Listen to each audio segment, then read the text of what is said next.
share ko sa inyo itong nabili sa Shopee. Super cute. Ito yung Lash Lift. First time kong ito try itong Lash Lift. At first time ko din itong makita. So, sa box pa lang at saka sa colors, perfect combination. So, yung unang box, clean tool yung laman niya. So, yung pangalawa naman ay lift pads. Meron siyang small, medium, large. Pipili na lang kayo kung ano yung sukat nyo. Then, apat na maliliit. Bawat sa kanila ay merong number. Merong number 1, number 2, number 3, at number 4. So, okay din yon para hindi tayo malito kung ano yung uunahin natin.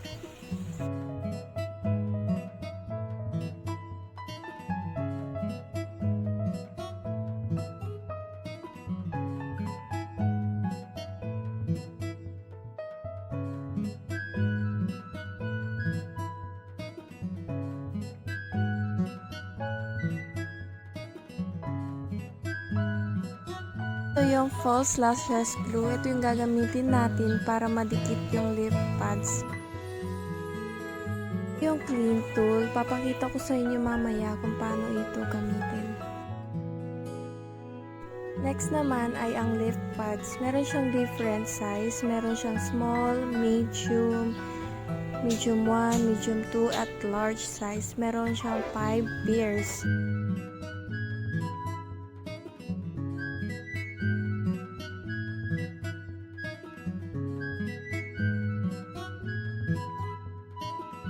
Yung una kong ginawa, tinry ko muna kung fit sa akin yung small na lip pads. After kong malaman yung size ng lip pads na gagamitin ko, isusunod na natin na bigyan ng false lashes glue.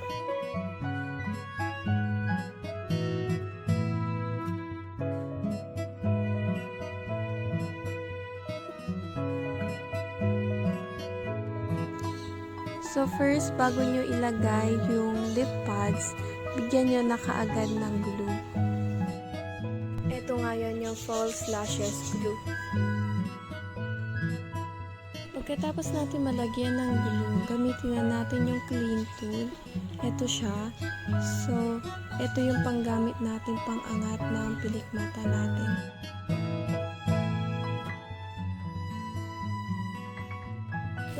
Nagpatulong si patient ko kasi siya alam yung step by step at familiar siya dito at natry na niya.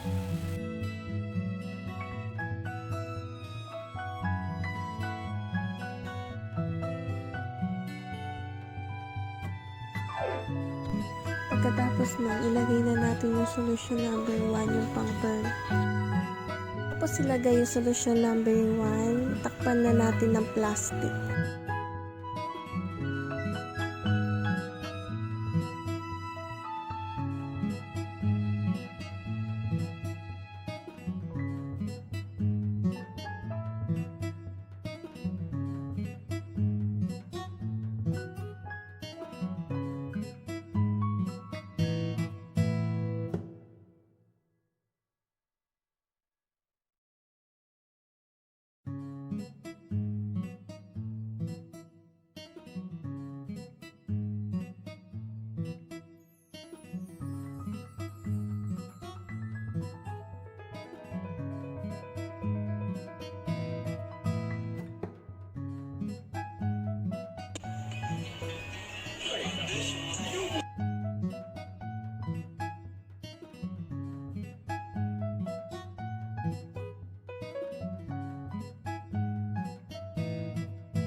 Pagkalagay natin ang solution number 2, mag-wait ulit tayo ng another 10 minutes.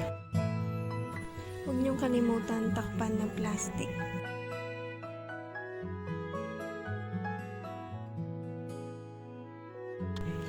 Pagkatapos ng step 2, tanggalin yung mga residue.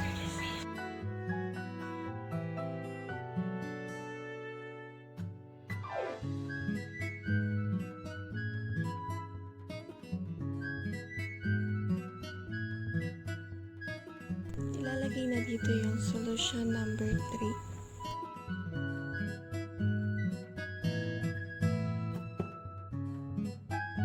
Pagkatapos ng solution number 3, gamitin na natin yung solution number 4 na panglinis.